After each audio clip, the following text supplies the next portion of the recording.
ఈ ఆరెంజెస్ అన్నీ ఎవరు పిండుతున్నారో మీకు తెలుసుకోవాలని ఉందా? ఎవరి చేతులు ఇవి? ఎవరి నవ్వులు అవి?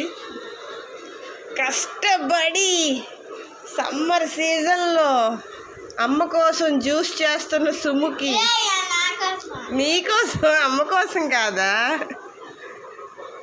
అమ్మకి ఇవ్వచ్చు కదా, అమ్మ రోజు నీకు క్యారెట్ జ్యూస్ చేస్తుంది కదా. నీకు నచ్చని జ్యూస్ ఇచ్చేస్తుంది అమ్మ. నచ్చిన జ్యూస్ ఇస్తే ఇస్తావా అమ్మకి?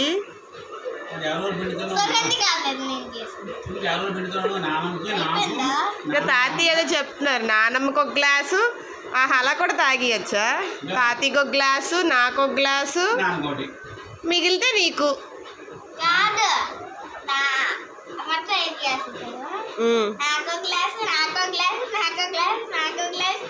చాలా. ఏవి నీ పిలకలు ఎలా ఉన్నాయి చూపించి. ఎన్ని ఉన్నాయి నీకు పిలకలు? 1 2 2 పిలకలేనా నీకు? 3